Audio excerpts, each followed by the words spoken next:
गरीब रगड़ा चाट वाला।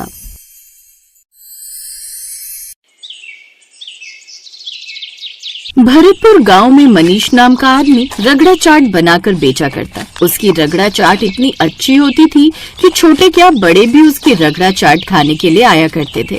आइए आइए रगड़ा चाट खाइए, ले लो रगड़ा चाट, एक बार खाओगे बार बार आओगे। हाँ मनीष भाई, आपकी रगड़ा चाट में कमाल का स्वाद है, इसीलिए तो हम खिंचे चले आते हैं। लगा दो एक प्लेट। हाँ अभी लगाता हूँ। तभी उसकी दुकान पर ग्राहक आने शुरू हो जाते हैं।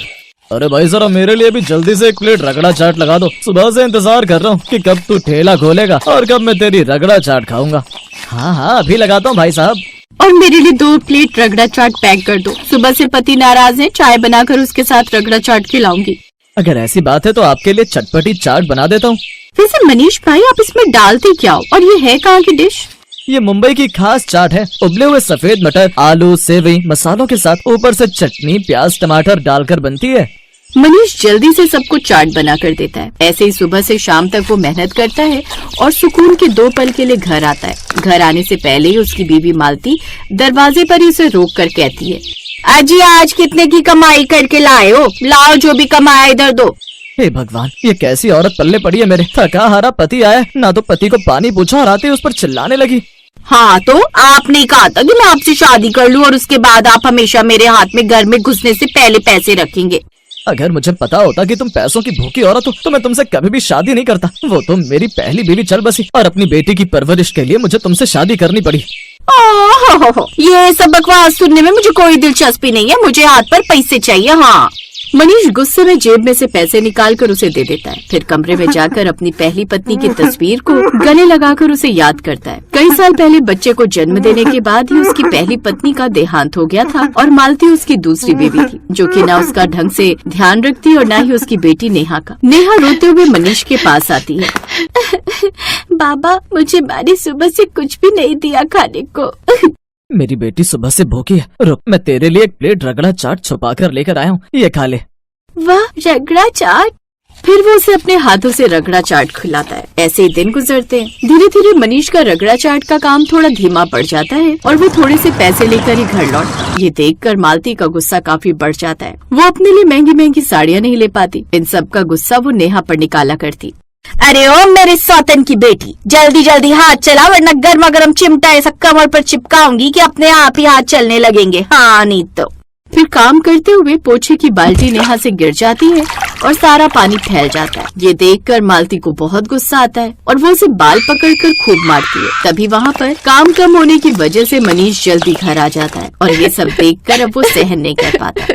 जल्लाद औरत, मैं इस घर में तुम्हें अपनी वजह से नहीं बल्कि नेहा की वजह से लेकर आया था, लेकिन तुम माँ तो क्या एक औरत बनने के भी लायक नहीं हो। यही कारण है कि 4 साल हो गए तुम्हारे खुद की कोई संतान नहीं है। निकल जाओ मेरे घर से और मेरी बेटी अपना गुजारा कर लेंगे हम। इसे तुम्हारी जैसी माँ की जरूरत नहीं है।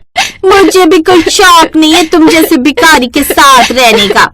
मालती अपना सामान लेती है और घर से निकल जाती है, लेकिन साथ ही वो मनीष की सारी जमा पूंजी भी लेकर चली जाती है, जिसकी भनक मनीष को नहीं थी। और जैसे ही उसे ये सब पता चलता है तो वो अपना माथा पकड़ लेता है। हे भगवान, अब मैं क्या करूं? वो डायन तो सारे पैसे लेकर चली गई। वैसे भी मेरा काम कुछ अच्छा नहीं चल रहा, अब मैं अपना गुजारा कैसे करूंगा? ये सोचकर वो बड़ा परेशान होता है। अब वो नेहा को भी अपने साथ ले जाता है। उसके साथ गांव के चौराहे पर रगड़ा चाट बेचने के लिए चला जाता है। उस नन्ही सी नेहा को देखकर गांव की औरतें आकर्षित होकर आती हैं और उसको खूब लाड भी करती हैं। कितनी सुंदर गुड़िया है मनीष भाई आपकी, नजर न लगे इसे किसी की। पापा ये सब आंटियाँ कितनी अच्छी हैं, मुझसे कितने प्यार से पेश आ रही हैं। आप इन्हीं में से किसी से शादी कर लेते। चुप हो जा मेरी माँ, तू मुझे पिटवा मत देना। और शुरू में सारी दूसरी माँ अच्छी लगती है, असली रूप तो वो बाद में दिखाती है जैसे तेरी माँ ने दिखाए। ऐसे ही दिन बीतते हैं और एक रोज मनीष जब काम से घर लौट रहा होता है तब उसे एक लॉटरी वाला नजर आता है। ले लो साहब लॉटरी ले लो, क्या पता किस्मत चमक जाए। सिर्फ 200 रुपए की है। ये सुनकर मनीष भी एक लॉटरी खरीद लेता है और कुछ ही दिनों में किस्मत से उसकी लॉटरी लग जाती है, जिससे वो बहुत खुश था। वो लॉटरी में पूरे 10 लाख की रकम जीतता है। अब गरीब रगड़ा चाट वाला और भी अमीर हो जाता है और वो नेहा का एडमिशन अच्छे से स्कूल में करा देता है। अपने घर की मरम्मत भी करवा लेता है। लेकिन कहते हैं ना कि जब पैसा आता है तो घमंड भी लेकर आता है। अब वो चाट की एक दुकान गाँव में डाल लेता है, लेकिन कभी कभी वो दुकान बंद रखा करता तो कभी शराब के नशे में घर पर ही पड़ा रहता। पापा आज काम पर नहीं जाना है क्या? नहीं बिटिया, अब तेरे बाप को काम करने की कोई जरूरत नहीं। तेरा बाप लखपति बन गया है। पापा पहले ही अच्छे थे, मेरा भी ध्यान रखते थे। अब आप या तो बाहर घूमते रहते हो या फिर ऐसे ही पड़े रहते हो। ज्यादा बकवास मत कर, ज्यादा जुबान मत चला, समझी? अब मैं जा रहा हूँ काम पर। फिर मनीष अपनी दुकान पर जाता है और अब उसने अपने साथ एक मनोज नाम का आदमी भी रख लिया जो उसकी दुकान का अच्छा ध्यान रखता था। लेकिन अब मनीष के अंदर लालच उमड़ आया था। पैसे हो तो हर इंसान सलाम ठोकता है। लगता है बहुत अमीर बनना होगा। अमीर से और अमीर बनने का एक ही रास्ता है, खराब से खराब सामान दिया जाए। जितना सस्ता सामान बेचूंगा उतना ही सस्ता सामान इस्तेमाल भी करूंगा। अब वो यही करता है। फिर एक दिन उसके घर मालती आती है और उसके पैर पकड़कर कहती है, आज जी मुझे माफ कर दीजिए ना, मैं नहीं जानती थी कि आपकी जिंदगी की मनहूसियत मैं ही थी। मेरे आपके घर से जाते ही आपने दुकान खोल ली, आप लखपति बन गए। मुझे वापस अपने साथ रख लीजिए। आज के बाद मैं कभी आपका घर छोड़कर नहीं जाऊंगी और नेहा को भी खूब प्यार दूंगी।